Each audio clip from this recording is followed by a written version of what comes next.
right, starting it off, we got Dom Harvey up top. Just a great human being. He's been a fellow, coverage personality as well, has dominated the SCG Tour back in the day. He's kind of done everything, does well at the NRG Tour, and of course has translated that to Pro Tour success. And no stranger to putting a lot of lands into play. Yeah, no kidding. No kidding. Yeah, usually he's winning the game a little bit faster. Mm-hmm.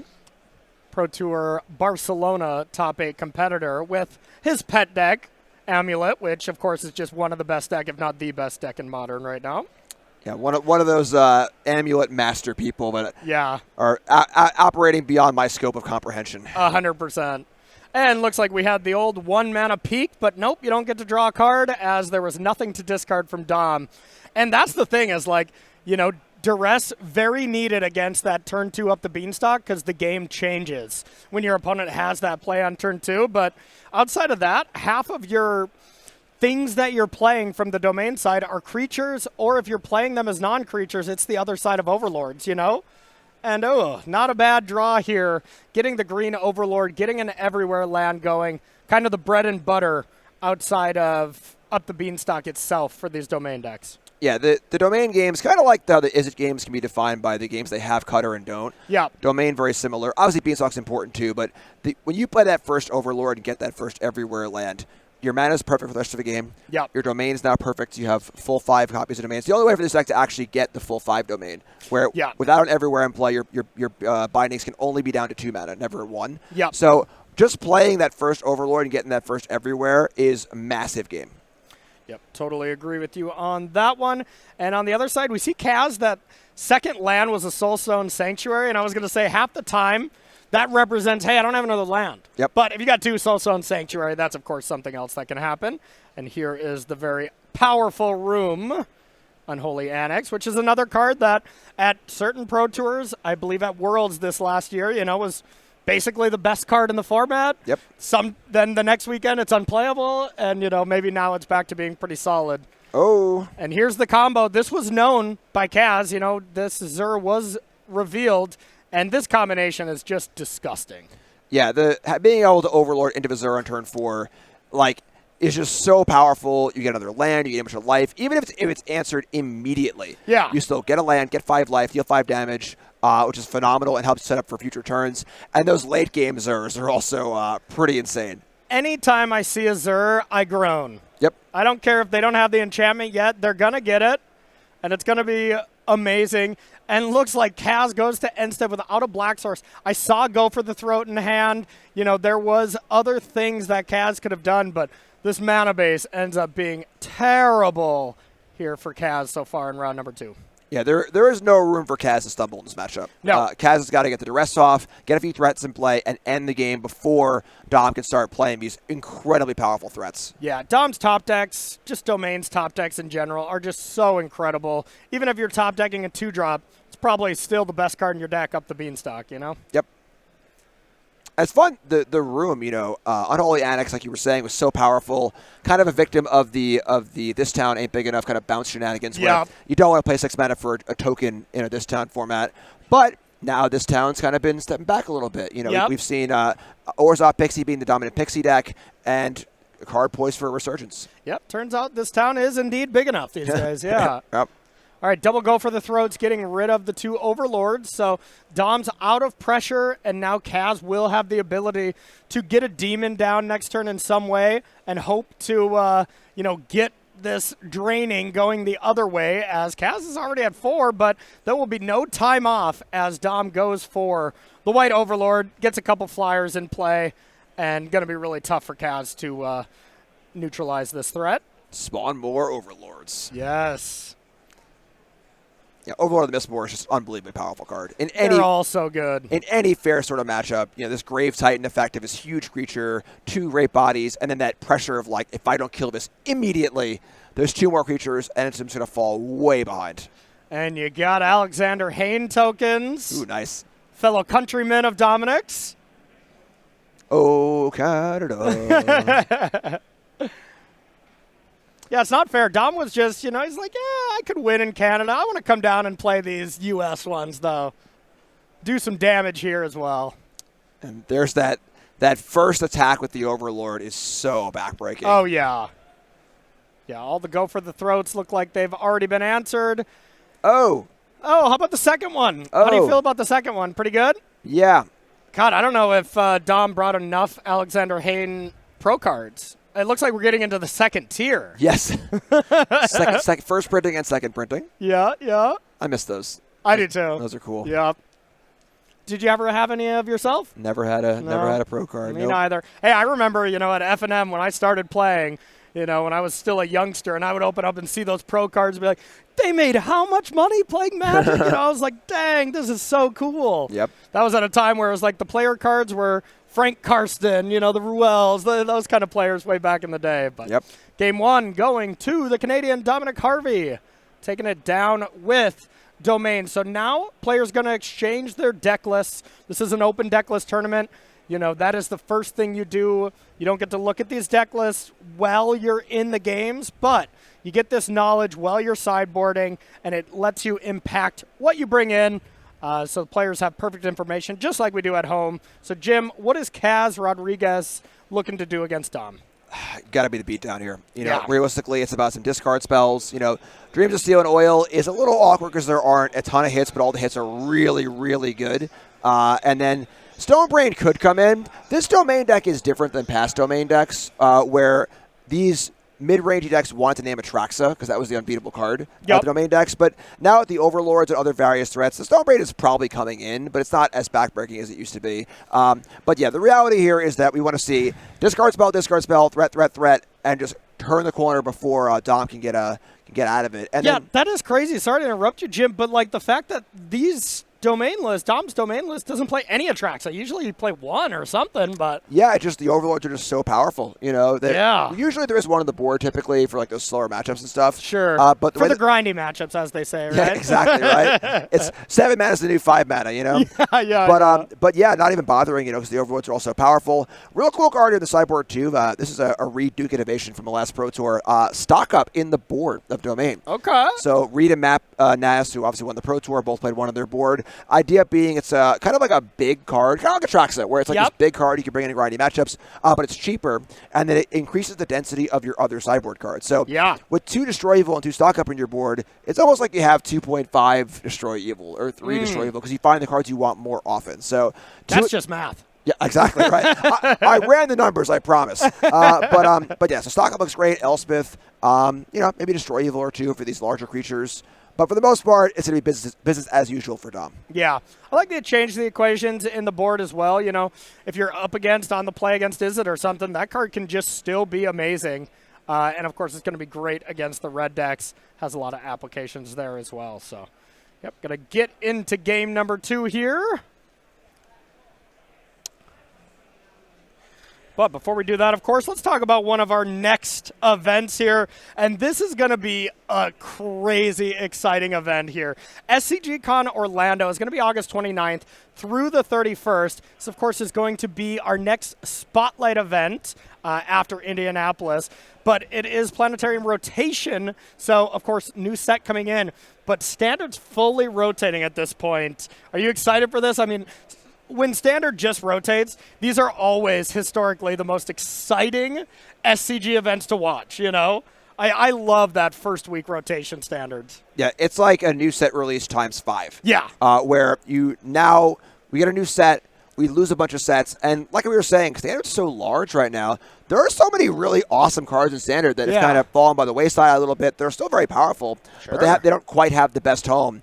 Once you rotate, now those cards can come in. The new cards are coming in. It's awesome. It's so much fun. Yeah, they crack knuckles and be like, all right, my time to shine. All these Aether Drift medium rares or something like that. Yep. How many sets do we actually lose? Is it usually around 5 that we lose, or are you sure? I think it should be a year's worth of sets. Okay. I think it's 5. Okay. But do not quote me on it. Either way, that's going to be a lot of fun, and the Spotlight Series is one of those events. You make it into the top 8, you're going straight to the Pro Tour. You don't have to qualify for the event. Of course, I think the payout is a little bit more at these regional championships because, well, these players had to do some stuff to get here. whether do well at previous RCs or Pro Tours or qualify at their LGS or something like that. But Spotlight events are really cool. Just saw the one in Denver. I believe both of us were watching from home, but it looked awesome. Yeah, there's something to be said for just like being able to walk in the door, sign up for the tournament, sit down for round 1, and then possibly end up at the Pro Tour at the end of the weekend. Yeah. So obviously as folks get older, kids, jobs, a little more busy, it can be hard to commit that much time. But being able to just book that weekend, hop on a flight, and go have a chance at the Pro Tour is phenomenal. Yeah, and I mean, we saw that at the last one. Like Mike Ron, haven't heard that name forever. Yep. Andrew Beckstrom. These are the exact players like that. They're adults. They got big boy jobs now. Yep. They don't have time to go on the RC grind, but you give them an opportunity to play a sealed event for high stakes, and they capitalize on it. And who knows? These players could be translating that into, getting on the train here at this next Pro Tour. So really cool stuff. Looks like a mulligan from Kaz Rodriguez down to 6. See if we're going to stop there. Looks like we are. Kind of both players last game mulliganed anyways. Dom factually mulliganed, and then Kaz duressed on turn 1 and whiffed. So it was a mulligan to 6 from both players. Yeah, I think that the right cards here for Kaz are more important than card quantity. Just discard spell, disruption, threat, close the game out. Yep. And we are seeing some, versatility in the discard slots. You see some of the discard spell that hits the artifacts as well as, just duress here that hits the non-creatures. So a lot of different one. We see strategic betrayal here in another 1-mana slot. So a lot of cool stuff here from the mono black deck. But the turn 2 duress looks like Kaz was being very patient and trying to maximize the hits of hitting Beanstalk there instead of playing it on turn 1 if he did have it. Yeah, I love that. There's no relevant card for. Okay, never mind. All right, just kidding. Should have waited till the draw step. Yeah, it still would have been up the Beanstalk in play. And, you got to be feeling that if you're Dom, like, all right, this is going to be a good day. Beanstalk right on top. Can't duress the top of the library, I hear. Yeah, and the hand was still good without the Beanstalk, and with the Beanstalk, it is just completely gassed up. And here is the start from Domain. It does not get any better than this. Everywhere land, shortcutting, putting it down to 3 counters, and this is just so hard to beat from any deck, but especially a mid-range deck that's, nickel and diming your opponent instead of, winning out of nowhere extremely fast like red decks. Yeah, Preacher, as we were saying, going to be great against Izzet, great against these red decks, great against Torch Tower, but not a very fast clock. It only attacks for 2, and the snowballing advantage it creates is dwarfed by the avalanche advantage that the Domain deck can produce. 100%. And this was even the best case scenario when you're at the same life and you get both modes. But even that not being super strong. And I got a quick glance of Kaz's hand, and it looked like a lot of lands. Look at this beautiful curve. Beanstalk into Overlord, into Elspeth. Everything's coming up, Dom Harvey.